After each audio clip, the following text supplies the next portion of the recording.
Hey, Rikai, did you watch 13 Reasons Why yet? No. Boy, look at that sunset. That is some fucking golden hour. It's funny, Noah, that you think that with the launch of all these new shows and all the extra work that you give me with your fucking specialty bullshit is that I have time to watch fucking Netflix. Wow. I think I have a case of the shifts. Not the shits, the shifts. I think I'm going through this weird shift that it takes this huge leap of faith and it kind of freaks me the hell out. And even though I keep having things in my life validate this over and over and over again, I'm still afraid to do it. And this show is a big part of it. It's really it's kind of funny. It's sort of the manifestation of this. We have been discussing that this show is better when we don't plan at all. Mm-hmm. We just sit down, we just talk about whatever we feel like talking about, and we just riff. And the show sucks when we plan it too much. And we try to force topics in, like we got to make sure we have a certain Linux quota, or we got to make sure we have a certain amount of follow-up on the last week's topics. Like when we've tried to force it, it really was awful. Like all three of us were like, this was not very good. Mm-hmm. And that problem is manifesting itself over and over again in different aspects of my life, where if I over-prepare and I over-plan, I create something that's passable, but it's not as good as if I just went with my instincts and just improv'd it, essentially. Yep. And this is hard because I have a product I have to produce, I have sponsors I want to please, and I have an audience with expectations. So it's really hard to just sort of be like, and the best way I can serve all of them is just by not doing any preparation and just sitting down and talking. Like that feels like I'm being lazy, and I'm trying to come up with reasons to be lazy. Because what I have told myself is one of the differentiators about me is I'll work harder than anybody else. I'll prep for 8 hours when somebody else will prep for 2 hours. Like I will research for 6 hours if somebody else is researching for 3 hours. That was my edge because I was willing to go further than other people would. And now something's basically so many different things are sort of have been showing me that if I don't overplan, maybe there's a rough structure, but if I don't overplan, I just sit down and go, like it's more natural. Yeah. I think that's particularly true with this show because in this show, the entire premise of the show was born out of spontaneity. The show's content has come out of spontaneity. And so when you try to apply a structure to something that is spontaneous by nature, I think that's a great way to kill the very thing you're trying to produce. And also, I think it's kind of interesting because in a world of, filled with creative content, I think it stands to pretty good reason that the natural way to arrive at that creative content sometimes is just to kind of go with the flow. But don't you think it also shows up in other aspects of life too? Like, so I don't know if you don't want to share this, you don't have to, but say no, I will. I know what you're talking about. So the thing is, I had two parallel conversations going on the last week. One conversation was you sent me a message and said, "Hey, do you want to go camping on the week of the 4th?" And I said, "No, I already got plans." You said, "Oh, okay. How about the week after?" And I said, "Yeah, sure, that'll work." And then that was it. We've now planned the camping trip. And that was great. And that was really all that was needed. Simple and straightforward because simple and straightforward. Yeah. We know what weekend we're going. We'll, iron out the details, as if there's something that needs to be, we'll just go with the flow. Simultaneous to that, this weekend I'm going away with some friends, and so it's a group of 3 families that we're all going to go out, and I just said, let me know what when we're going to show up, and we'll be there.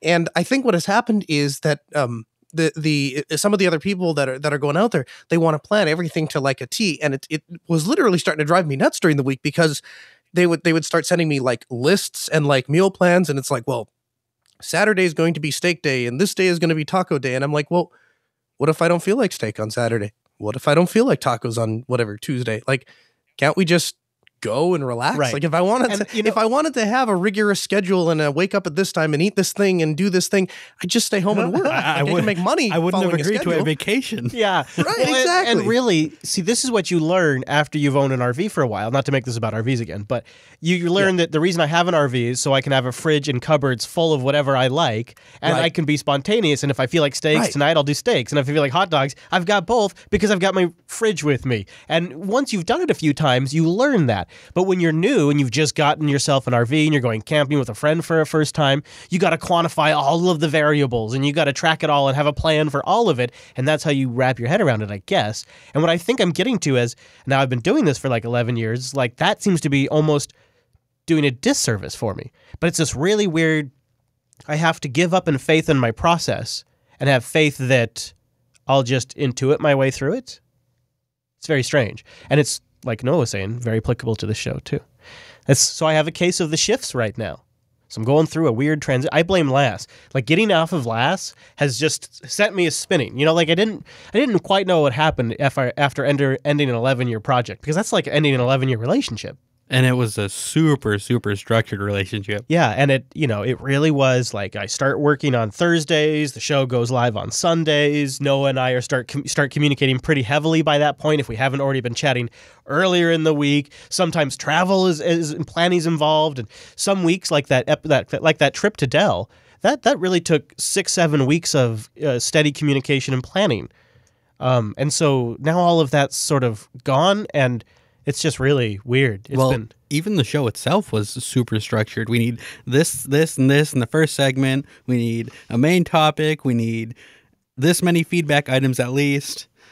I just thought after Lass was done, I thought maybe I'd have this huge burst of productivity. Yeah. I thought I'd get all this extra business stuff done. I thought I'd almost get back to daily vlogs.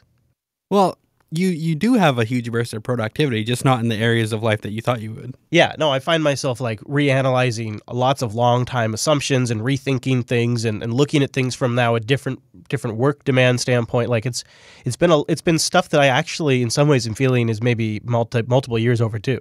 Mm-hmm. That's just all kind of coming in at once, and it's just hitting me all at once. So I was trying to think about what I wanted to share with you guys, and that was one of 7 things that I'm mulling over these days. It's just a lot of things. What about you, Noah? Has anything sort of hit you after post Lass, or have you just did you hit Ask Noah so hard that's because you were still killing it with Ask Noah? The thing is, I was not. I don't think we were in the same. I think we kind of were in different mind spaces when we came to the end of Lass, because I think you were, while you were looking forward to, not necessarily forward to, but looking to the benefits of it coming to an end. I was missing the show pretty hard towards the end. And so I just, basically what I did was I kind of took all of that energy and thought, well, instead of thinking about what I'm unhappy with, let's take that energy and just turn it into making something positive. And so, and in fact, if you think about it, I actually came to that decision pretty early on, I'd say within 72 hours of when we decided that Lass was going to come to an end. And I think it was not probably more than 2-3 days after that, I said, this is when I want to start doing Ask Noah. Yeah. And then I just spent every waking hour up to that point prepping to get on the air. Yeah, but the thing that's hard about a show is actually sustaining it after you start it. It can be a killer amount of work to get it off the ground, but then actually the long haul of sustaining it is where the real work lies. And I would say every episode, are you on 7 now? So we're on 7? I think we just released 8. 8, geez. Well, either way, so for 8 weeks now, I've been that's a topic I like. That's a topic I think was a really good one to cover. And it makes me wonder if topics in the past that I maybe would have dismissed as boring, if given the right format, they're actually really great topics to dig into. You give time to, you just recently talked about C-File, which I've been kicking around syncing solutions, as you know, for 3 years now, trying to really land on something that works for everybody. And so your whole episode where you really got into the sync thing, but you combined it with backups, which I thought was a really good sort of connection, because syncing can be part of a data replication strategy, but it's not a backup strategy, but they all do kind of go together. And so watching you have sort of your own outlet to sort of flush out some ideas that you get, while you also have a ton of drive and passion for it, really has been producing, I think, some super good stuff. And so when I talk about over preparing, how do you contrast that with Ask Noah? Because I know right now you're in a phase where you're doing a ton of preparation. When we talk about me kind of going more off the cuff and just sort of trusting that, well, I read the news every day, I stay current on community discussions and topics. So if I just sit down, I'm loaded and ready for bear. But I know with Ask Noah, you're at a phase right now where it's ton of prep work every episode. In fact, I would almost bet most of Mondays your head must be chewing on Ask Noah almost all day long. Yeah, I basically set the day aside, and then really what I've done is, I used to set, Fridays or mostly Saturdays aside to work on Lass. Now I'm setting that aside, and so it kind of starts Friday evening, Friday afternoon, kind of when I was doing Lass. And I sit and do Friday, Saturday, and now I've got all of Sunday and then some of Monday to prep for. But really, I think what I'm finding is that I know that we've had off and on discussions about this too, is I can do a really good job with something if I'm in the mood to do it and I'm and I won't do a very good job if I'm not in the mood to do it. So the ability to not, I think the biggest thing that I've really appreciated about Ask Noah is whatever I happen to be in the mood to talk about that week or whatever I'm feeling that week, that becomes the centerpiece of the show. And then I think I can make a much better show about that rather than while we were committed because of the schedules or because we discussed or because this guest got lined up or this project exactly. Exactly. Yeah. Because I don't have to deal with any of those constraints, and you saw the messages. I sent you a wall of text on like Thursday or Friday and I'm like, hey, I've been living in C-File for the last 48 hours. Well, it was pretty easy come Monday to say, all right, well, let's go on the air and make a show about this. And that kind of is how we're doing this episode right now because we're talking earlier today and we're just really in the mood to cut an episode right now. Yeah. And I think so. The message to take away from this is we're trying stuff we've never tried with, really committed to trying with user. We're going to really commit. So if it sucks for a couple of weeks, cut us some slack. I think the very things that we're trying though, we're trying because we are reacting to what experience tells us works, right? Instead of following a formula just for the sake of following a formula, we're saying, no, we're not going to have a preset episode or a preset of topics or we're not doing any of that. You know what the problem is, dude, is I was the guy who had his imaginary picture of radio DJs crushed when I started watching like Ustream live streams of some of the people I watch on radio, like Adam Carolla or some of our local DJs here, and I would see the studio empty, just a shot of an empty studio, and like the music starts playing, and I start freaking the fuck out. Like, oh no, the music's playing and they're not in there. What are they doing? It's getting louder. Oh no, this is the part where they're supposed to start talking. And as the music starts cutting down and it's the part they're supposed to start talking, Adam Carolla or local DJs, you know, whoever, well, he sits down in his chair and starts saying, hey, welcome to the Adam Carolla show. Like, just, he had not been in that room literally half a second sooner than he needed to. And same with the other radio DJs I was watching here on our local local CBS affiliate, Cairo.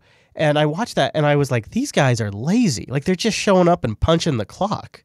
What a bunch of assholes. And I sat there and I judged them for it. And I thought they were somebody who was not really passionate. They weren't really into it. They just were there for the money. And so I never wanted to be that way. But the thing you didn't think about at the time was, if they're so lazy, why am I listening to them?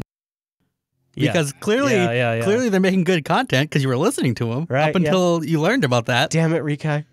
So here's a funny parallel. Rikai, do you want to tell Chris what was happening right before Ask Noah, or should I?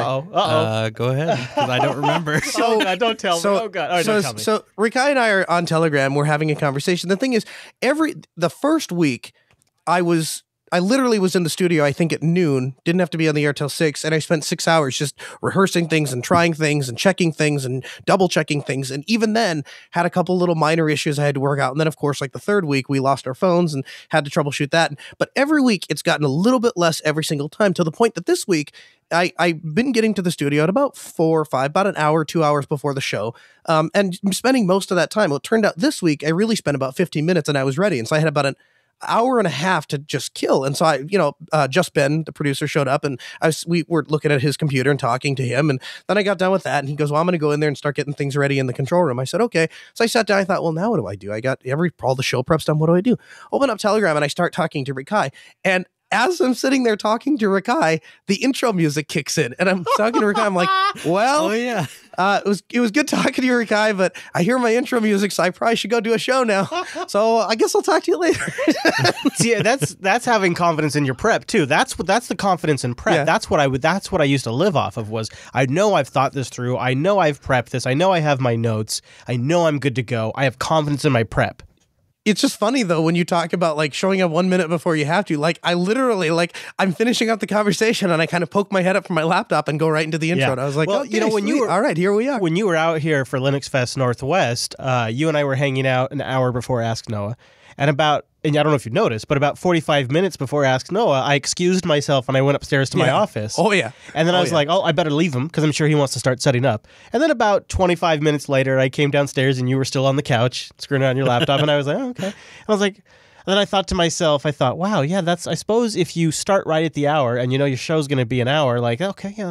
So then I go upstairs and I keep working and I'm like, well, and now it's like, it's seriously 10 minutes before the show starts. And I'm like, well, I'm sure he's in the studio now. So I'll go get some water and I'll go check on him. I come downstairs, still on the couch. It was like 3 minutes before the show went on air. That's where Chris started panicking. I was like, wow. Internally. Because you know what, part of it is I don't have faith in the equipment that much. I don't have faith that everything's connected, everything's working. And so I want to get in there and I want to get connected way before I have to. So that way I have more than enough time to fix something. And I think that comes from the bad old days of fighting with the old studio. Yeah. Yeah, I guess part of that is, and if you think about it, really what I have done in a lot of ways is I have substituted troubleshooting for a really large check. Yeah, and basically, you've got a really tight radio industry setup.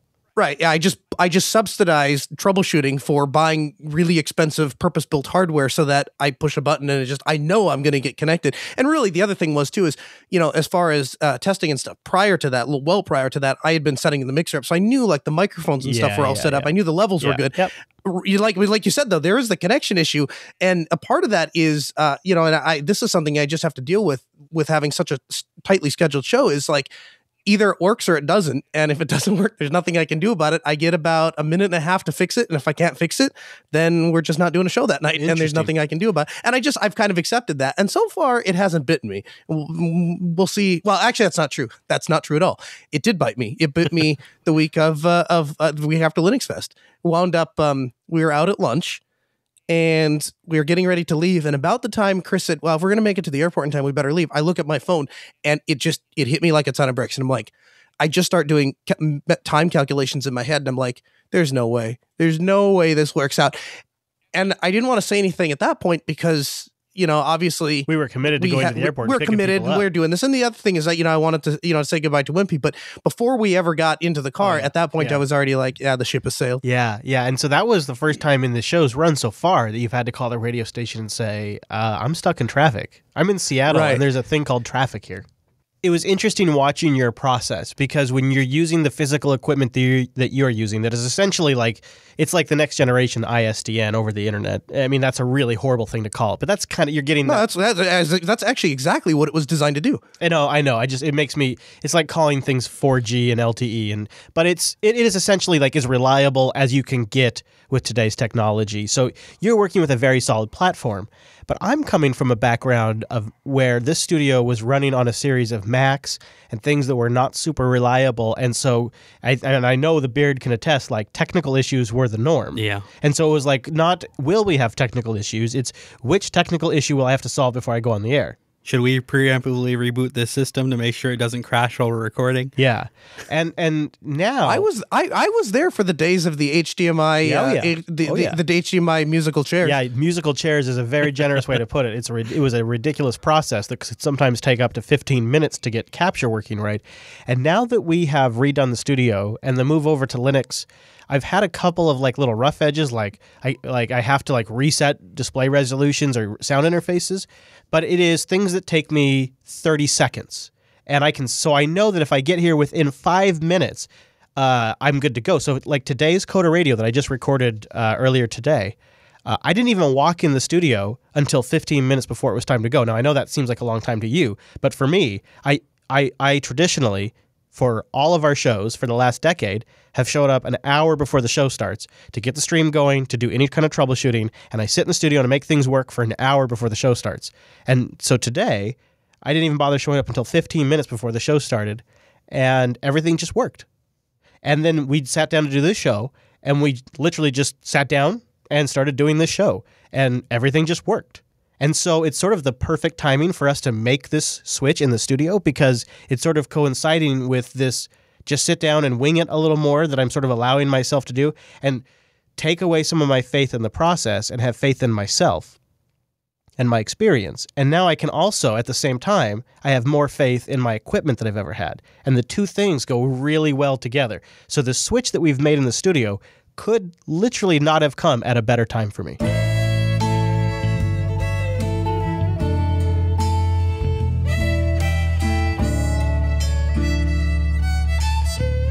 So I'll tell you one thing that came to my mind this week regarding evangelism, so to speak, or compromise, so to speak, is I've been getting a lot of comments lately about my use of Thunderbird. And so one of the things I decided to do was look at some other mail clients. Oh man! We need old man time with Noah right now. Yeah. Fair. Okay. Yeah. Full disclaimer. I might get a little grumpy, but I'll try. I have a positive spin on my grumpy attitude. But so I that's okay, man. You're gonna represent some of the people in the audience. I think so. Yeah, I think so. I think there's some other grumpy sysadmins. But so I was talking to Wimpy, and I said, Wimpy, what are you using for a mail client? And he says, I use Nylas, formerly N1. Yep.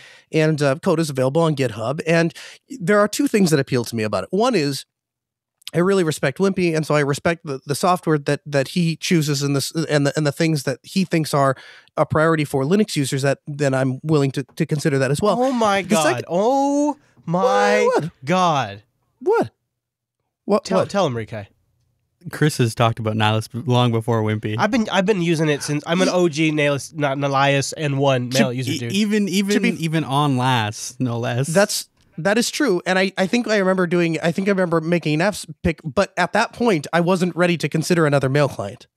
So my mind was not open. What I'm hearing is you don't respect Chris's opinion. Just triggering me. I'm getting all no. That's not. Let me ask you something. Okay, all right, hold on. I don't know if you can tell by the tone of my voice, but I'm bouncing in my chair right now, Noah. Okay, all right. Here. Bounce to this then. Okay. Who suggested Simple Note to me, and I installed Simple Note? That would be me. Who? No. Yeah. That was Chris. No. We did an app pick, and we talked about it on last, and then the next week I installed it. Yeah, but I told Chris about it, and I told you about it. But here, I got one for you. Who said to you one day, somebody said this, but you tell me who it was. Noah, once you wrap your head around syncing software, it's going to change the way you work. Who said? Right. Okay. That's fair too. So who got me interested in syncing files, albeit even if it was I landed on a slightly different solution. But you're right. There are tons of things that you make recommendations for that I switch whole hog. In fact, sometimes not even necessarily understanding why I'm switching. When I installed Quassel, for example, and I just maybe a bad example because now you're off of Quassel, but when I installed Quassel, I didn't like Quassel. I didn't want to use Quassel. I liked IRSSI. Yeah. I was happy with IRSSI. Yep. In fact, I fought the change all the way through. Yep. And the only reason I installed it was because Chris gave it a recommendation, and if Chris recommends it, I'm going to at least try it. Right. So there's plenty of examples going the other way. But hang on here. You know something I'm noticing here? I guess not. Something I'm noticing here is that every recommendation that Noah ends up liking are things that I recommended to you. You recommended Quassel to me? Oh, that's true. But in the case of Quassel, and I'm sorry to tell you, but even in the case of Simple Note, I heard about it from Chris before I heard about it from you. All right, fair enough. And you have your own list of things. There's Netra.io. What I'm saying, Noah, is that the list that you get from Chris is sublime tick. It's filtered through me. You know what I got to say? You know what it is, Rikai, is this is the life of a trusted source. Because you're one of my trusted sources. You come to me with information. I'm like, if Rikai is recommending this, I'm going to take a look at it. So what 90% of the time. So what you're saying is you're Hillary Clinton and I'm the Democratic National Convention? No, I'm saying you're more like my Sidney Blumenthal in that analogy, where you're giving me secret information on the back end, and I go on air and I'm like, you get all the credit. Yeah. Anyways, you were in the middle of a story. Anyway, so yeah, right. Okay, so getting back to it. So anyway, so I have this Nylas, which Wimpy had recommended, and not that nobody else had recommended it or I don't trust anyone else's recommendation, but in this particular case, there was a particular individual that recommended it. So I installed Nylas, and I'm like, okay. And I kind of went into it a little bit begrudgingly because it's Electron, but again, I'm trying to restructure my thoughts on Electron too. Electron is the hope of the Linux desktops. I'm parking that for a little bit too. So I install it, and doesn't really install. So I try the get version. Get version installs on Entargos and works okay. All right, fine. Go to sign into my Gmail account. Can't sign in. Gives me an error. And so I researched the error, and turns out you have to go into Gmail and do some configuration, generate this app password thing, and okay, fine. Get through all that. Have two-factor. Yeah, I don't know. It is some convoluted thing, but I got it installed and it works. Okay, fine. All right. First thing I try and do is I try to reverse the order of the messages. I just want to click on the date and have it reverse. Nope, you can't do that. Okay. How about sort by sender? Nope, can't do that. How about sort by subject? Nope, can't do that. I go and look. Everyone's answer is use the search. Use the search. Use the search. Okay. Wait a minute. Well, you said, what did you say? You can't sort by? I got to load. So let's say, okay. So you open up Nylas. Let's sort by sender. Well, I know for a fact you can sort by date. Okay. So no. So like it's by default it's going to do that. Let's say you want it to reverse. So instead of like the newest message coming on the top, you want the newest. You want to go to the oldest message on the top. Yeah. Or whatever. You can't. I don't know why anyone would okay. want to do that, but okay. Okay, so can't do that. Okay, that's fine. Everyone's answer is, or organized by. I'll tell you why I want to do it. Why I want to do it is because sometimes I am looking for a specific message, stream of a block of messages, and I can go through and say, well, that was 1 year ago, or 2 years ago, or 3 years ago, or whatever. And every so many years, I dump all of my email out, and so that it's either closer to the beginning of that time or to the end. Anyway. I realize that dude, you're triggering me right now. I don't even know what's happening. And that also actually does sound like the optimal case for search, where you can do this date range. I am. Okay. My head is literally spinning right now. I'm having such a hard time following you. Okay, so your issue is UI configurability. Yes. Well, so far, but I'm looking past that at this point. It's okay. It's fine. I can get past it. It's all right. So I'm going to use the search. So okay, I'm going to start using the search. Yeah, the search is pretty ass, dude. It's pretty much ass, right? Don't you think? So it's not like Gmail search? No, I mean I don't love any search, but I find that N1 search is pretty weak. I actually really like Gmail search. In Thunderbird, there are two ways to quote unquote search. The first is what Nylas and what most things are searched, which is you put in a phrase or a keyword or whatever, and it will go through and literally search all of your messages and try to find everything matching that. That's what we think of as a search. The second thing that Thunderbird does, and I use this feature all the time, is called the filter. And the filter, for example, I can click in the filter mode and I click on like sender or whatever, and I just type in the name, and it will just show me the messages with the sender field matching this particular name. Like I don't have to create a search query and fill in all the appropriate information. I just click on the filter and type in the name and click on, for example, from, and it gives me all those messages. So, okay, that's a little bit more work because now I'm waiting for this search to complete to show me all of these messages to find the thing, but it's fine. Where the camel broke, where the straw that broke the camel's back though, was yesterday or today. I went to do something and I had this big, long communication stream with this large organization. And the thing is, email naturally gravitates towards this because the more communication I have with a given entity, the more emails that show up in my email box. So things that are really important naturally occupy a larger space in the message history than, the one-off guy that sends me an email. So I'm looking for this thing from this large organization. I'm scrolling back and forth and I'm like, it's got to be in here because it's probably 50, 100 emails at this point. They got to be here. Well, it turns out Nylas will compress all of those messages down into a single bar. So it has the same weight as every other message that has come in there. This is this thing called conversation view.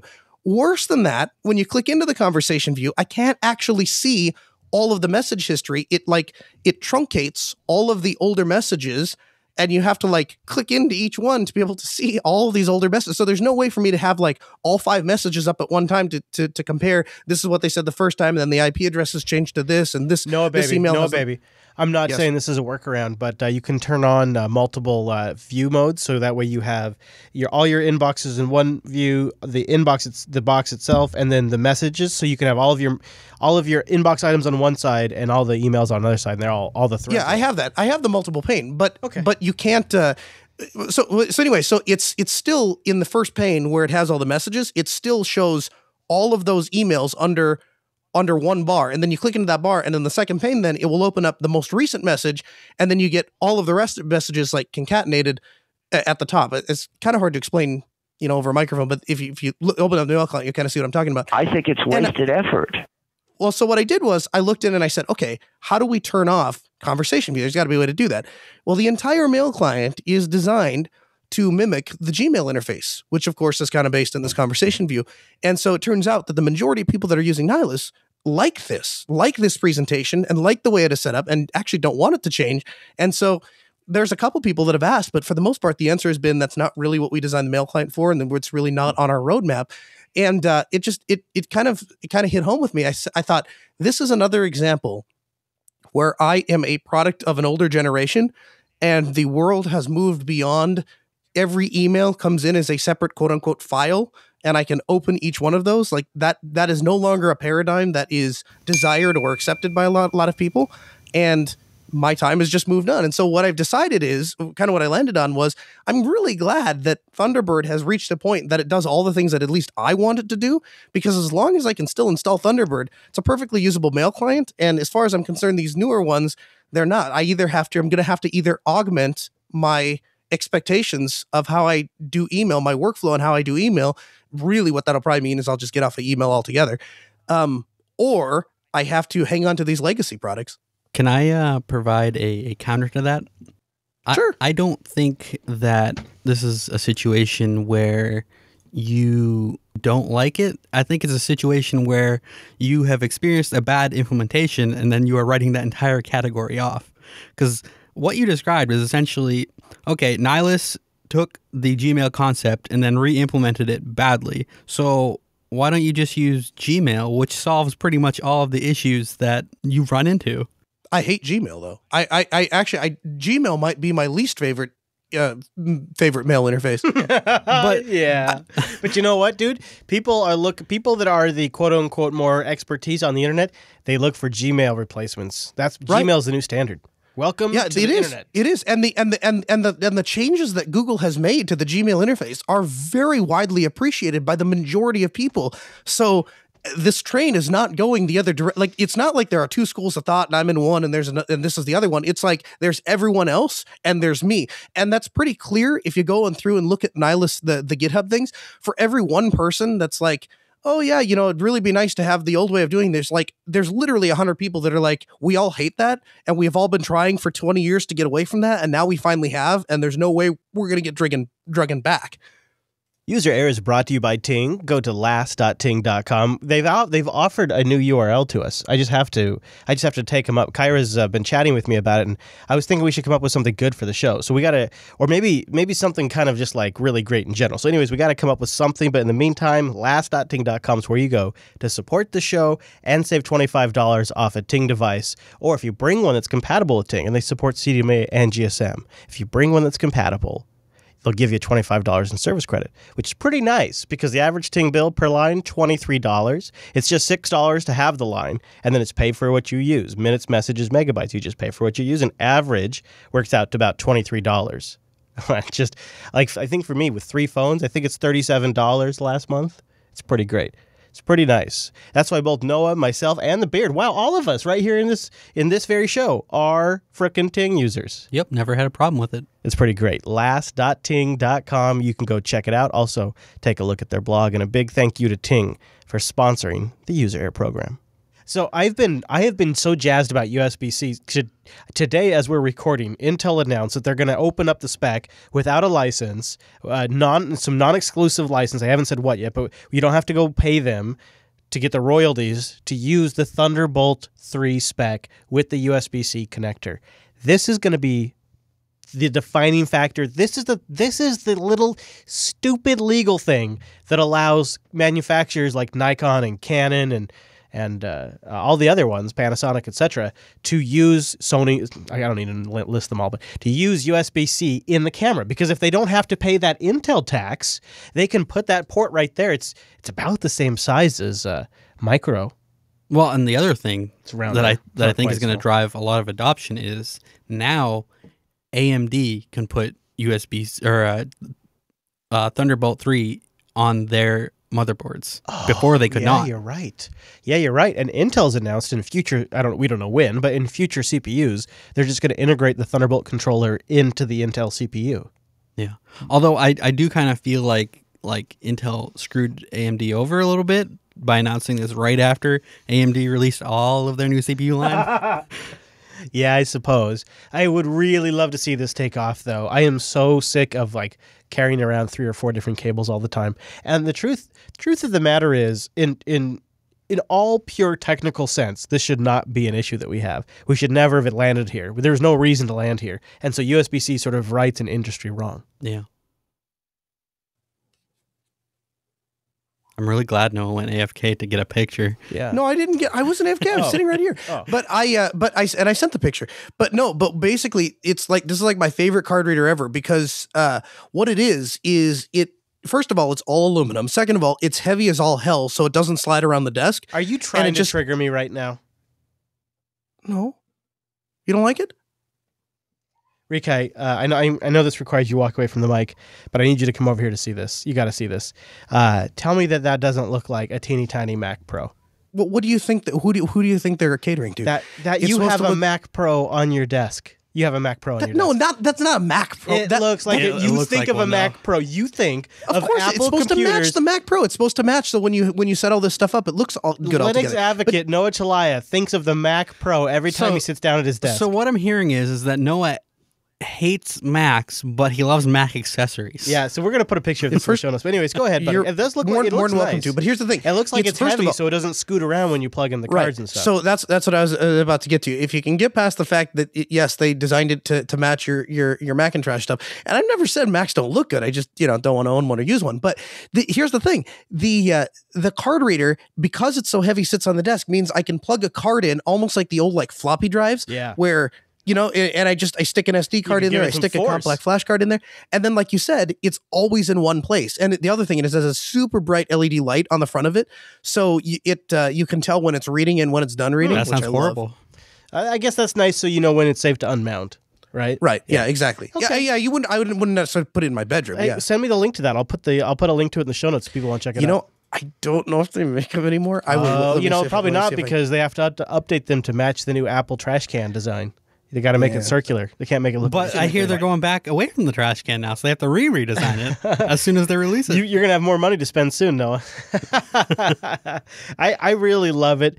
I love having this little So it's got two USB-A ports on it, which are USB 3.0 something. It's got the SD card, the micro card reader, and it supplies power. So I have it taped to the bottom of my desk, and I have power over USB-C coming into it. So I take one USB-C cable, I plug that into the laptop, I get power, and I get the card reader, the USB ports, everything mounted right underneath my desk. And I just sit down and I plug in right there, and it works so good because as soon as I'm done using the SD card reader, it's right there by my keyboard. I reach out, pull it out. I really like it. No more reaching around my machine.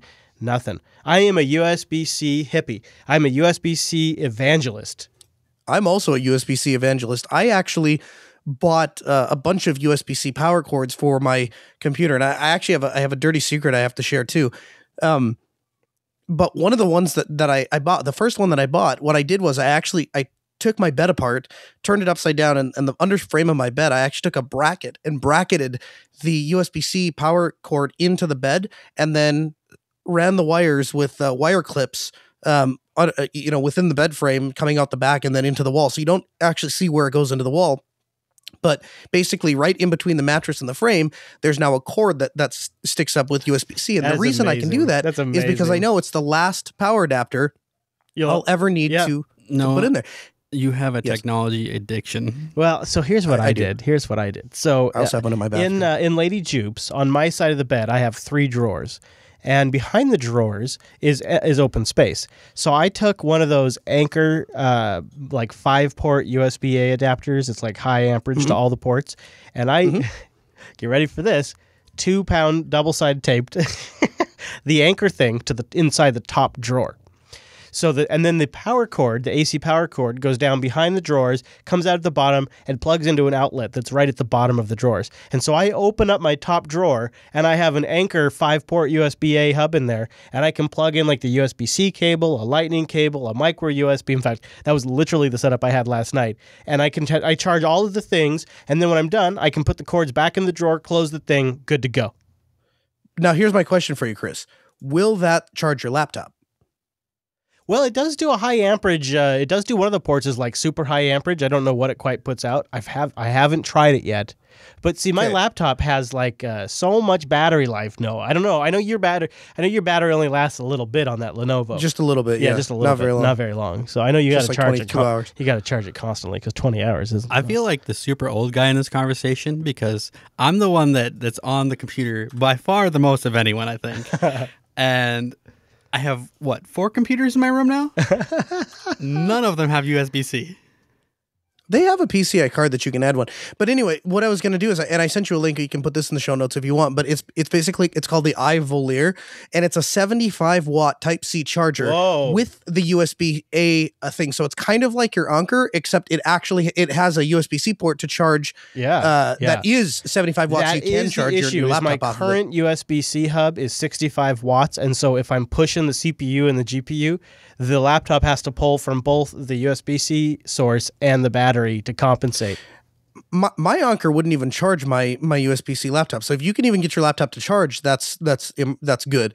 But this was my answer to that. So this is what I'm carrying now in my computer bag. So when I travel, I just take this one little thing with me, and then I can plug my cell phone into it. I can plug my laptop into it, plug my tablet in. All that stuff just charges right off this. I am USB-C all the things. And here's a dirty little secret. And I hate to admit this, but I have to be pragmatic about it.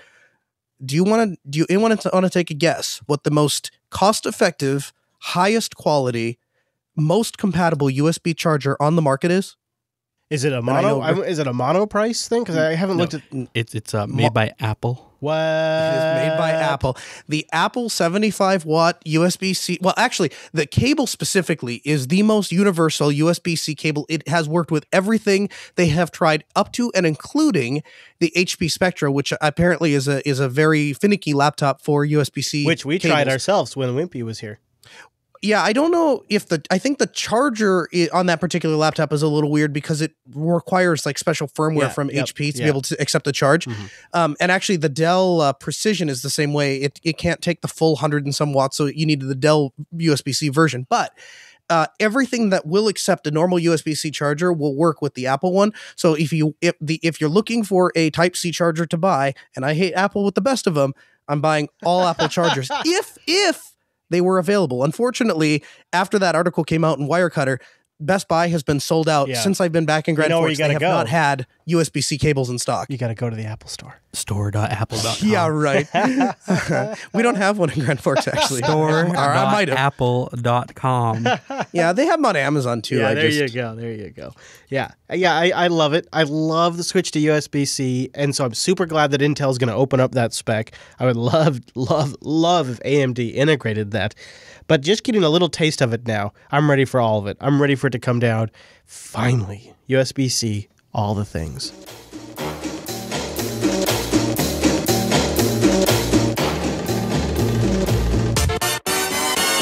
I've tried to always make the time I spend with my kids really matter. And one of the things that we've kind of happened into, and I don't know if it's good or bad, but every now and then we take each kid on their own trip to just make sure they get some good one-on-one time for a while. And everybody's comfortable with it. They all understand that, their turn comes around and it's not a huge deal. But it does mean that each kid gets a little bit of time. And I really feel like I get a chance to connect with each kid a little bit more. And we don't do it very often. We just do it a few times a year. And so just yesterday, I dropped her off this morning before I came into the studio. I took my youngest, Annabella, on her trip. And we took her down to the zoo, and she got to see penguins, and she loved seeing the penguins. And, I got to, realize that this little kid is, starting to read. She's not quite 4, but she can read the word pet and penguin, which was pretty amazing to see that. And, you get to connect with your kids in a way that's kind of unique. And I look at it and I think to myself, I'm coming now, all these years back with my baggage.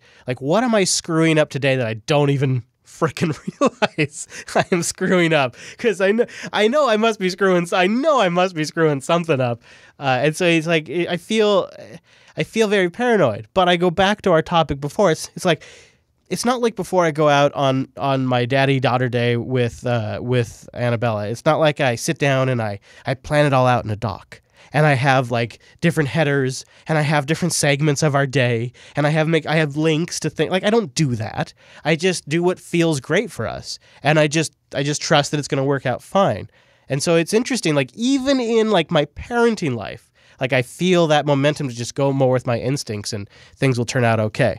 Maybe that means I'll produce some screwed up kids, but maybe it means doing things a little bit different than people have done in the past. I don't know. What do you think, Noah? I mean, you got 3 kids. What are your thoughts?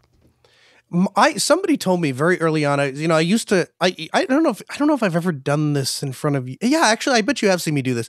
If I go around somebody that is a very successful business ownership, that's something that I want to do, and so I'll ask them, "What can I do today to be where you are?" Tomorrow. And anytime I come across somebody that I want to, that I envy where they are, envy maybe the wrong word, but I appreciate where they have gone, I'll always ask them for advice. And so when I first found out Sarah was pregnant, one of the things I would do is anyone that I saw that was particularly good with their kids or had a really good relationship with their kids or had brought up very good kids, I would ask them, I'd say, what can I do to be a good parent? What secrets have you found? And I'll never forget what I think the most useful piece of information anyone ever gave me was a guy, and he told me, parents always try to give their kids that which they didn't have. So what you'll find as you're bringing your kids up, even if you had a great childhood, there's always going to be something that you said, when I was a kid, I always wanted X, and that will become the cornerstone of what you'll try to give your kids. And, he told me, he said, try to keep that in mind when you think that you have the perfect picture of what it takes to bring up your kids, the perfect way to raise your kids. Just keep that in mind, that your perspective it's going to be tainted by that, and try to keep that in mind. Yeah. And that was really good advice. And so as I brought my kids up, one of the things I've tried to do is I've tried to look at and say, okay, what do I feel like is really important that I need to be doing for my kids or what to do? And then I try and back out and say, okay, long, big picture, is any of this really going to require counseling? If they don't, if they don't have, the latest tablet or the latest electronics, which is something I always wanted when I was a kid, are they going to wind up in counseling later in life? Probably not.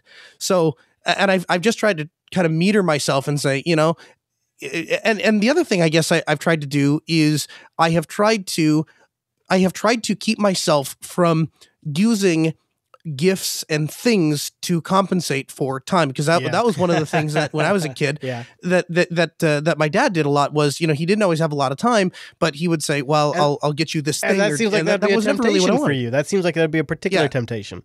Right. Because as an adult, oftentimes I subsidize my own time with buying stuff for myself. Right.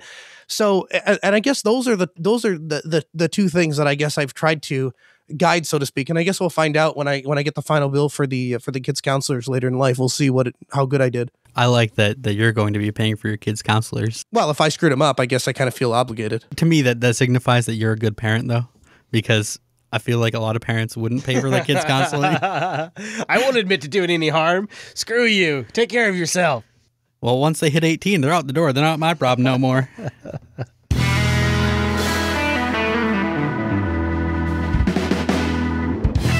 So a little report on how the switch to Linux has gone in the studio. A couple of early observations, and I'll start with the bad, and then we'll do the good.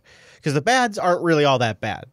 We just traded some wonky Mac issues for now a couple of wonky Linux things. So the first issue is in our studio. Machines' HDMI connections must reset at some point. We sit down and none of our HDMI feeds work, and we have to go around and reset the refresh rate on all the machines. That wasn't really an issue in the past, but it's pretty solvable, so it's not a big deal. Gnome 3 is continuing to crash on us. It seems to be observed about once a day. We're not quite sure what causes it. We thought maybe it was with a certain set of external monitors, but now we're doubting that. So that's changing a little bit. And every now and then, when the Ubuntu Skype machine reboots, it loses which is the default sound interface, and you have to go back in and reset it to the default.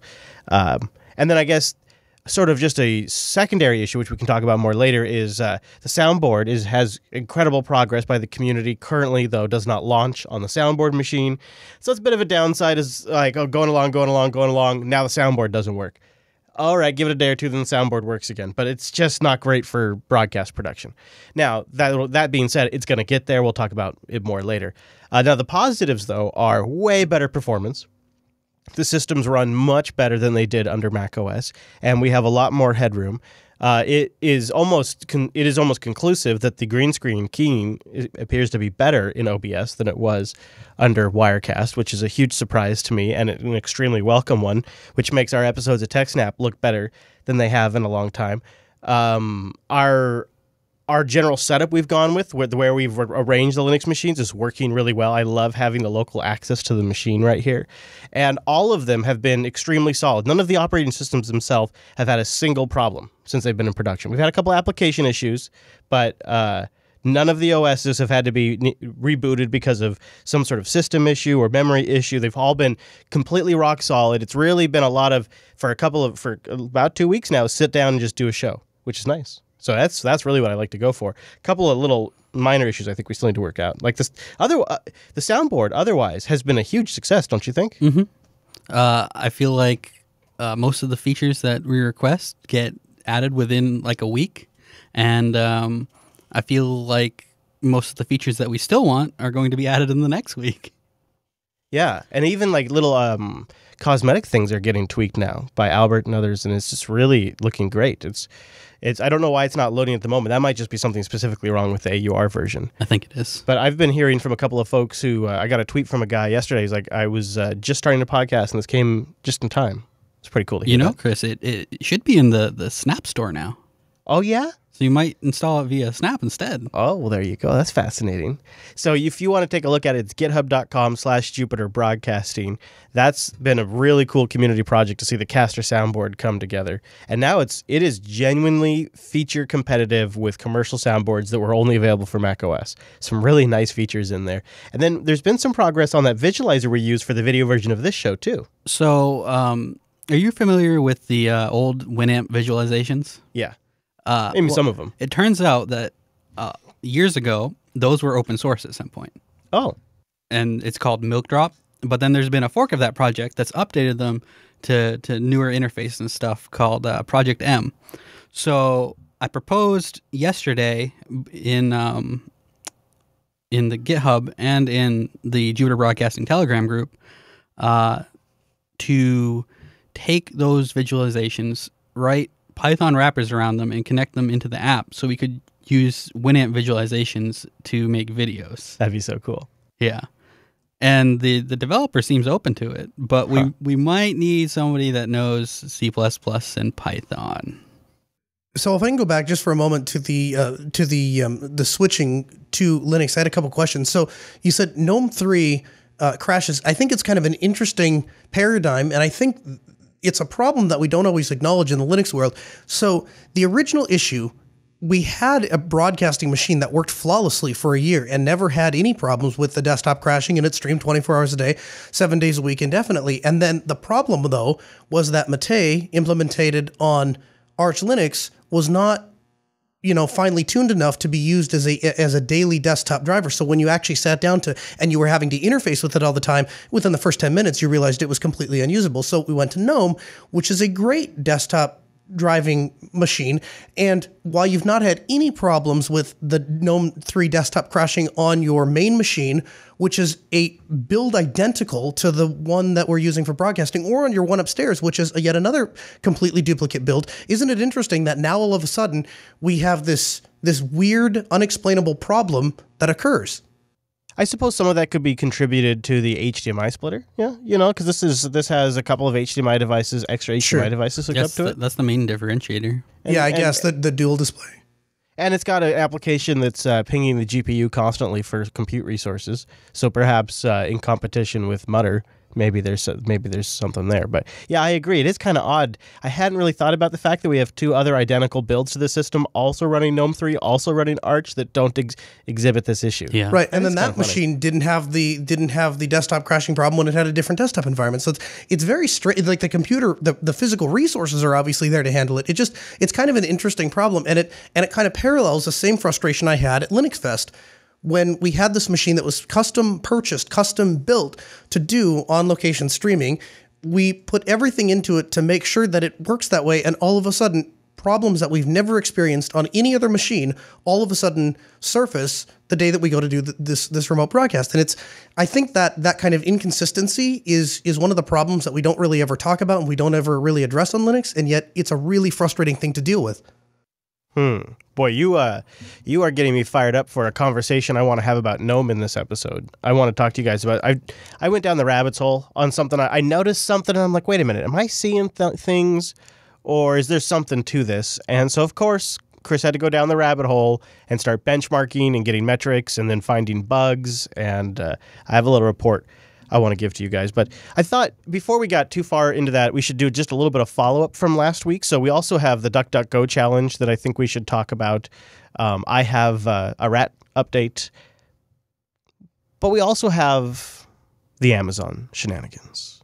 Last week on the show, we called Amazon. This was about our 4th or 5th time we had been on the phone with Amazon, and they told us things would be wrapped up. Now, just a quick recap, we have a $1,500 mixer, which is actually a $2,000 mixer, but we ordered a $1,500 mixer from Amazon. It's just actually not all that expensive for kind of serious studio equipment, and it never arrived. Turns out the shipper has like a 70% bad rating, and tons of the reviews say they claim it shipped, I never received. Oh, man, if only we had noticed before we ordered it, but at the time they were the only seller.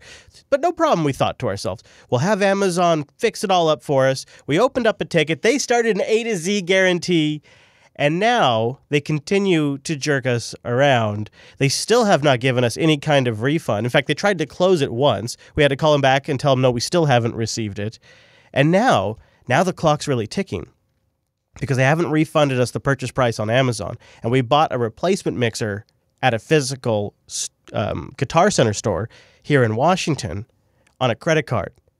And now the minimum payment on that is approaching, and we still haven't received our refund from Amazon. The saga continues, Noah.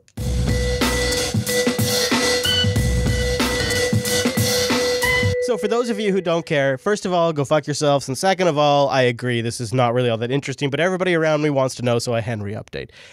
Here we are. It's the last episode of the Linux Action Show. We just had our final show. There's an after party. We're sitting around, and I get a push notification on my cell phone.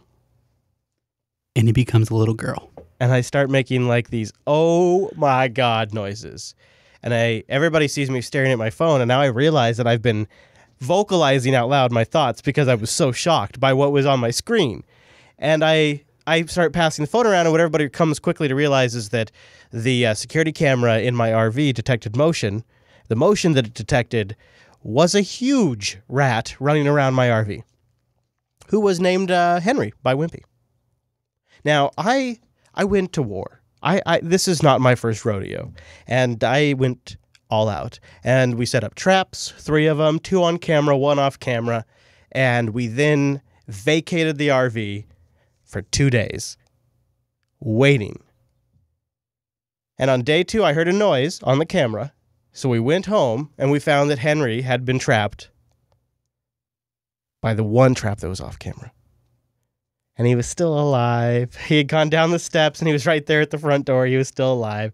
And so I had to finish poor Henry and then go bury him in the yard. And so the noise we were talking about in the last episode, I thought was another rat after Henry. I thought this was a post-Henry rat. Very upset, very concerning, can't handle it. Turns out, it was stuff just falling off the wall. It was fine. No rat.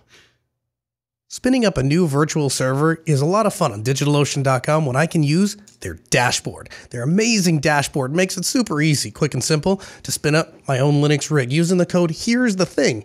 Get $10 credit, and that for me, I can use those $5 rigs, and I got my C-File server up and running, and I was able to spin it up and blow it away and try something else. It was absolutely fantastic, all thanks to their incredible dashboard and their API and their SSH keys. So I was using it with my YubiKey, and I was able to quickly spin them up and take them down. Again, DigitalOcean.com, use the code Here's the Thing and get $10 off your first Linux rig.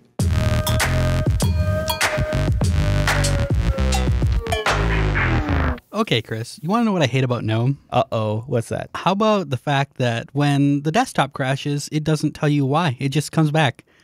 It's too magic. That's not so bad for me, because I like that it gets right back to work. In fact, until recently, Gnome 3 has consistently been a great desktop for me. So I want to make sure everybody understands where I'm about to go with this. I'm still using Gnome 3. The computer I'm sitting at in front of right now is Gnome 3. But I went down a rat hole this week. So if you run Gnome 3 on Wayland, you might notice that when you bring up the all applications overview, like when you hit the super key, things get a little stuttery. And I did some digging into this, and I discovered that Gnome's Mutter, I guess, compositor, forgive me if I'm butchering this, but the compositor, which is also the display server in the Wayland setup, is now responsible for tracking the mouse, or something X used to be responsible for, but under Wayland.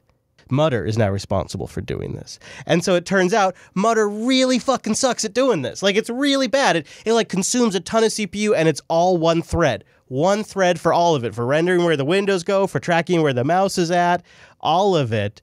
And the longer GNOME 3 runs, the worse it gets. Literally every time you bring up the overview window, it gets slightly slower. And it is actually reproducible under X as well. It's just not as bad because it's not having to keep track of the mouse too, which compounds the problem. I started looking into this, and it turns out the Fedora community has been all over this for about a month. It's been going on for a while. This particular bug is essentially a design flaw in GNOME, which I'll get into. But they've been digging into this since Fedora 25 really came out, but they've been getting serious for about a month. And I stumbled into their discussion because a lot of them are on Wayland. And I found, this is on Bugzilla for GNOME, bug 745032, mouse tracking is laggy on Wayland, and mouse movements cause frame drops in other OpenGL applications. Well, boy, does it. So when you're playing games, it can cause your mouse cursor to slow down, so that way your response time is laggy in the OpenGL application. It can make things like when you hit the All Applications button, when they expand out on the screen, it goes stuttery, and it gets all kinds of crappy. And all of this really comes down to, unfortunately, the way GNOME 3 is built. The issue in particular is the way that GNOME is essentially running everything on a single thread when it comes to the compositor. Memory allocation is expensive, and it doesn't seem to be doing that very well either, and it ends up dropping a lot of frames. And so I have a little code that I'm going to try to put in the show notes that I came across that allows you to benchmark it. And it's apparently it's built into GNOME because it's gnome-shell-perf-tool.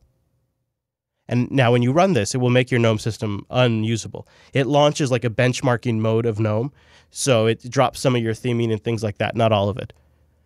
And then it runs through there. And what you will see, aside from all of the shit that all of the extensions in GNOME cause to go on the log every time you do something in GNOME, but what you will see is over time, especially if you let the thing run for 5 minutes or so, your frame rate gets lower and lower and lower and lower every time the overview screen comes up.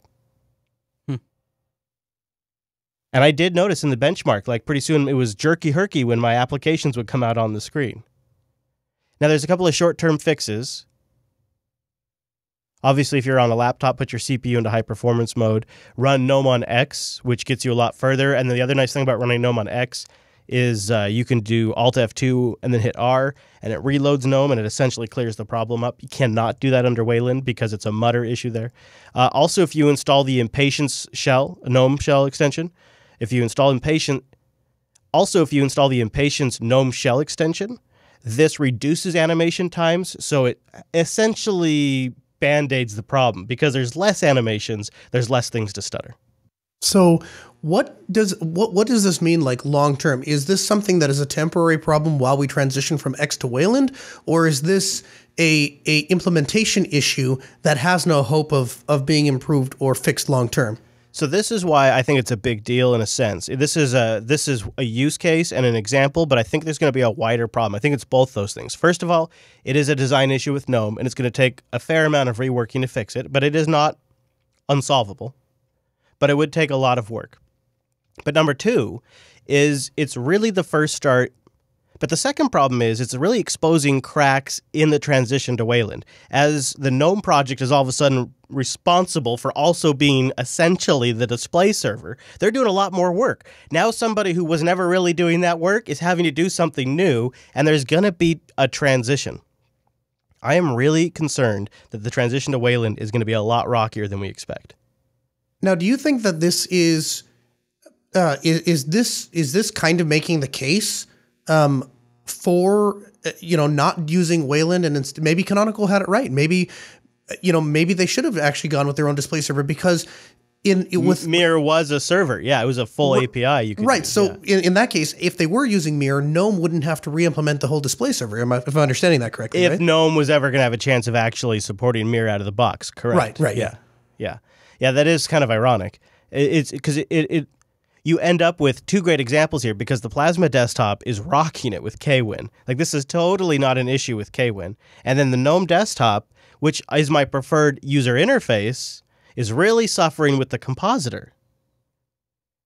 Well, on the other hand, I've heard nothing but good things about the KDE port to Wayland. It's having no issues, so maybe it's just a GNOME issue. Yeah, I feel like it's getting more attention under GNOME because more and more people are looking at GNOME with Canonical's recent announcement.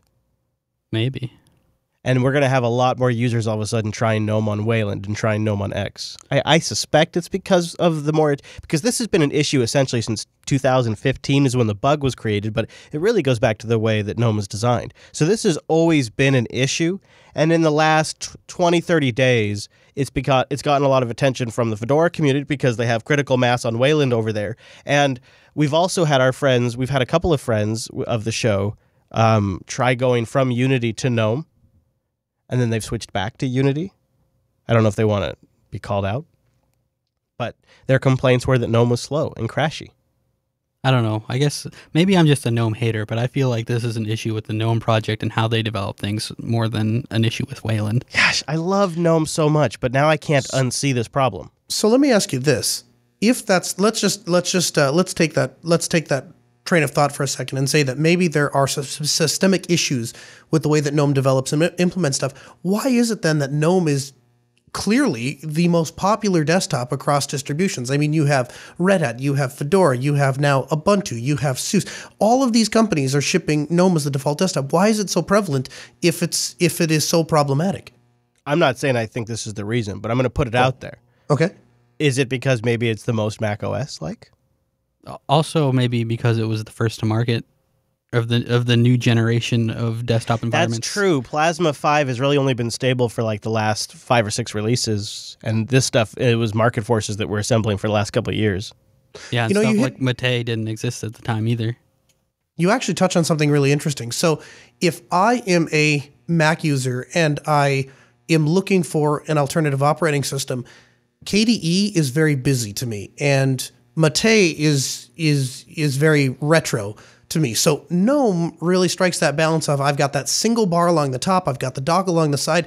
It really does parallel Mac OS very nicely if you're looking for a clean, sleek user interface. I wonder if that doesn't have something to do with the fact that these developers are coming over and that the workflow is for at least from my limited experience with macOS seems to be somewhat similar as compared to KDE or I would say even to give the GNOME project a little bit of credit, I would say some of the recent changes to macOS remind me more of GNOME than anything I've ever seen out of Apple before.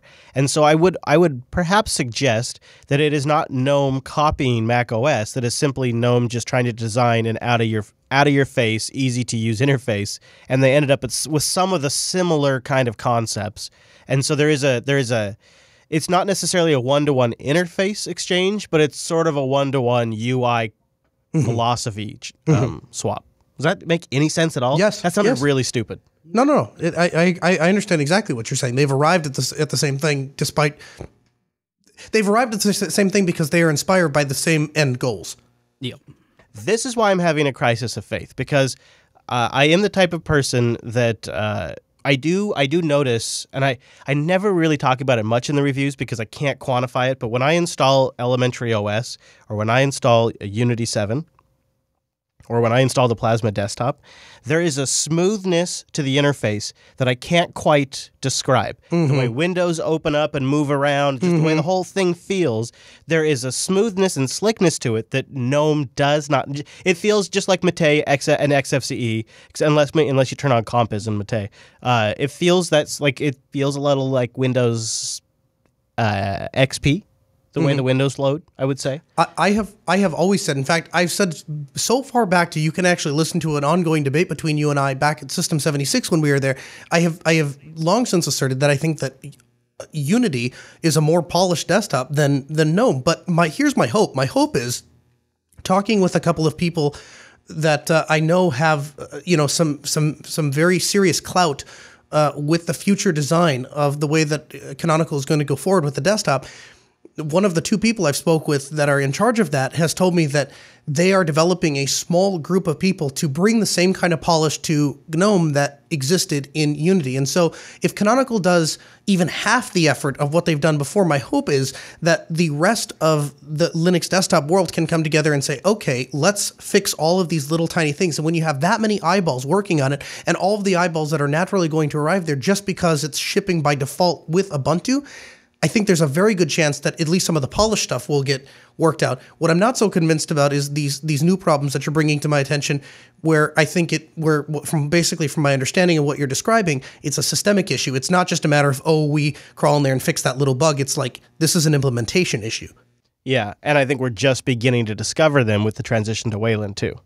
And that's kind of what makes me sad that they ended up choosing GNOME over, say, KDE, because the whole reason KDE took so long to get to market is because they went and they fixed all of the systemic issues. I mean, there's still some left, but I feel like it's a much better base to work off of. Yeah, but the choice not to ship Plasma tells you, or Mate, tells you everything you need to know about what their intentions are, because either Mate or Plasma would have required a considerable investment by Canonical to make it quote-unquote Ubuntu ready, whereas the GNOME desktop is pretty damn close, and I bet they feel within 3 or 4 releases they could get it there. These kind of systemic issues aside, and I suspect that they think for the consumer base is going to be buying these products is going to have a terminal up on their window using the Chrome web browser. It simply just is not a main issue. It's an unfortunate compromise, but it's not an issue. And I think what you're talking about is exactly, and I think what you're talking about perfectly illustrates what their intentions are. So this is why I have a big crisis of faith, because it's not good enough for me. So, Chris, I'm kind of disappointed with the audience. Last episode, we put out a call for suggestions on chairs, and we got no suggestions on chairs. Yeah, or social security numbers, or bank routing information, or PayPal. Yeah. And my butt still hurts. Yeah, my butt is killing me. I know, man. It's rough. Perhaps our patrons can solve it all. Perhaps they can save it all, Rika. What do you think? Yeah, I think our patrons can save it. And aren't they concerned about our butts? I don't know. Based on last week, no. But maybe they are concerned about getting awesome backgrounds from our episodes. Patreon.com/JupiterSignal. Support the network. Maybe keep this show just to 2 sponsors. #JustSaying. Who said that? Who said that? Jupiter Broadcasting is trying to get more patrons, because we're at a point now where we have new shows and we could bring on new sponsors, or we could bring on new patrons, and I'm just kind of seeing which one lights up first. I'd love to see your support at patreon.com/JupiterSignal, and then also, while you're there, once you become a patron, look around. We've been posting those backgrounds, like Rikai just insinuated, from the video version of this show for our patrons, so they can set it as their wallpaper. They're generally pretty high resolution, too, so it's a good source of high-res backgrounds. Patreon.com/JupiterSignal. So Noah and Chris got DuckDuck fucked. Oh, I don't think that's accurate, actually. I don't know, from what you were saying in the Telegram. By the very nature of trying to document your process of doing something, it often leads to you just focusing on the negatives, because if things work as you expect them to work, then you don't really notice. You just kind of move on with your day. And that was the first day or two, I think, kind of how my experience with DuckDuckGo went. Every search that I went, I found the results I was looking for. And of course it would happen that after I settled with this huge lung infection, and I'm on the phone with the doctor at like 1:30 in the morning trying to figure out if I'm going to go into the hospital or not, and if they can do anything for me, and I realized that I need to find a 24-hour pharmacy for it to be any use to actually go into the hospital that night. I start looking, and I realize that when I do a search for 24-hour pharmacy, instead I got results for hotels that were open 24 hours. And while I'm sure they were excellent hotels with fantastic accommodations, they didn't have antibiotics or steroids, and so it wasn't completely helpful to me. But what I kind of walked away with is that it's not Google itself, the Google searches, that make Google amazing. Yes, there's a couple of things that where Google excels others, like, for example, the pharmacy thing. I thought that was kind of a failure. 99% of the time, though, DuckDuckGo is fine. Where it really falls apart, or where you're going to want to stick with Google, is all of the auxiliary services around Google. So, for example, Google Cards, when you punch in a business, it tells you the store hours. It can tie directly into navigation. It prompts me with a little button that I can click on to call that business. Those kind of those things don't seem to exist in DuckDuckGo. When I do an image search or I want to search for videos on YouTube, if I do a search, I can just right at the top, click on shopping, I can click on videos, I can click on images, and it takes me to all of these various places that have all of those resources. Okay. I didn't have that in DuckDuckGo. You're going all off in the weeds. Before you go too far into like the ecosystem, I want to talk about my experiences with DuckDuckGo. So first of all, I was both wowed and disappointed. So I'll start with sort of the wowed stuff. Sometimes DuckDuckGo pulled up contextual, I wouldn't call them cards, but gave me information that was super, super handy.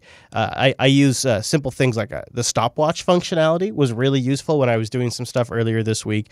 Just like little tiny mini apps that were built into the DuckDuckGo search. There's also some bang commands. One of them is bang Google, and it'll search on Google. Of course, you lose the benefits of private DuckDuckGo search when you do that, but it is nice that that is available. For me, I was going pretty good. It was going pretty darn good until today. And then today, a really big story started developing. It's developing right now while we're on the air. And it was striking the difference in search results when a breaking story is happening. I was doing some searches on the terrorism attack in Manchester, and DuckDuckGo brought up things like the Wikipedia page, the university over there, stuff that's handy but not what I was looking for. And when I did the search on Google, it was a big difference. So first of all, Google surfaced an immediate card that was talking about the incident in the area where I could click on it and see exactly where everything was happening. And then the next card down was 3 different news stories about what's happening, the details and video. Then the third card down was a map of the location of where everything's at. And then the card below that was real-time tweets of people reporting about the situation. And so Google understood some sort of intention there and understood the breaking news context of the search and was able in real time to give me a completely different set of search results that were exactly what I wanted. The stuff that DuckDuckGo gave me might have been what I would have wanted yesterday. But at this very moment, before we went on air, I just wanted to know what was going on, and it surfaced everything. I actually did want to see a map. One of the things I do for Unfilters, I like to look at everything on a map. And so that was actually something I wanted. And so there's the third result was a snapshot of where this is at on the map. It was a totally different experience. And it really, to me, was a demonstration of how Google can really get it right sometimes. So I think for the next week, I might try experimenting with startpage.com, which was something that the audience told us about after we talked about our DuckDuckGo challenge. So I'm going to mess around with Startpage. And then just one other tip. If you want to try the DuckDuckGo challenge, I recommend you get the Chrome extension if you use Chrome, and beware of your mobile devices. A lot of them just like to default to Google or Bing, and so you have to do a little configuration on that end too, which I had to catch myself. So that was a little tip too. So I'll try to report back perhaps on Startpage. The Beard has a birthday coming up. Oh, really? Happy birthday, Beard! Yeah, it's coming up. Not yet. It's soon, though. It's soon. It's Sunday. And it's a big one, right? I mean, it's like you're in that 30 range now, yeah? Yeah, I'm turning 31. Yeah. I feel super old. You know what I realized? I'm 5 years from 40. Yeah. And you're basically dead. You don't actually ever age a day over 29. You just level up. It's for me, I have in my mind, I have 40, 44, 45 that's like when I have the image of my dad in my mind, that's the age he is 40, 45. And so when I think of myself now turning 40, that blows my mind. I'm not there yet, but that just is a mind job. Did you have that when you hit 30? I don't feel like I'm 30. Yeah. I freaked out. I had to start this network. That's one of the things I had to do is I'm turning 30 years old and I don't like what I'm doing and I can't do this for the rest of my life. I've got to do something. And so that's when I decided I was going to make Jupiter Broadcasting full time. Are you trying to convince me to quit JB, Chris? No. Maybe I need to freak out and start my own shit. I'm just saying I freaked out. For me, I was bad. So I'm worried I'm going to freak out for 40. I'm going to start freaking out and start my own podcast network, Chris. Yeah. You should. Beard Broadcasting. Yeah. Beard Broadcasting. Oh, that would be good. Yeah. But you can't use BB all the because show that's ideas that you trademark. reject, I'll pick up. How do you feel about it, though? How do you feel about birthdays in general? What's the Beard take on birthdays? I feel like we are indoctrinated as children to have birthdays be a good thing, and it kind of screws you over for the rest of your life because then every year when your birthday comes around, you're super fucking disappointed and really sad. Jeez, I am so I am so 100% on the same page with you. I feel like it's narcissistic. I feel like people think it's their special day as if they've earned something. I've actually seen that. I've actually seen people call it, this is my day. Well, but in a way, I don't blame them because, okay, for like the first 5 years of your life, your parents are super excited about your birthday because you're their new thing. Yeah. And so they throw you the best parties they can. They get you super awesome cake. You get a ton of presents. And then the next couple of years, you maybe get less presents and it's less important, but it's still cool. Then by the time you're a teenager, it goes one or two ways. Either your parents like your birthday again or they completely forget about it. Well, usually it depends on your income. So for my family, it just became as I got older, the things I liked were less and less affordable, so I got less and less things I liked. Yeah. And then by the time you're 18, nobody gives a fuck about you anymore. And your birthday is just another day and nobody remembers it, so you feel bad because nobody remembers it's your birthday. And then by the time you get to 30, you just resent the day and you just want to sleep that whole day and get it over with. I have a totally different birthday experience than you guys have had, which is funny because my birthday is on the 22nd of December, so it's like very, very close to Christmas. Yeah, that's called your parents overcompensating. No, aside from my parents. So I get up, like my birthday, like this year, for example, I woke up to, you know, those chippers that we all love and adore. Yeah, they have like the super pack, which is basically, I think it's like usually I get the kids, I think a 1 pound thing, and I get the adults each a ½ pound box. Well, they have hang on. I need. He's talking about the chocolate covered potato chips. They have a 7 pound version. Just to clarify, at first I thought you said strippers. Oh, no. But that would be nice too. But no, I woke up to a 7 pound box of chippers that my wife got for me. And then, I got up and, did the day thing or whatever. But then I got to go out for dinner with the kids and, my mom and stuff like that. And so I have always found birthdays to be kind of a fun thing. And if you think about it, completing a trip around the sun, that is something to celebrate. I think you have kind of earned it, at least for one day. I hate you.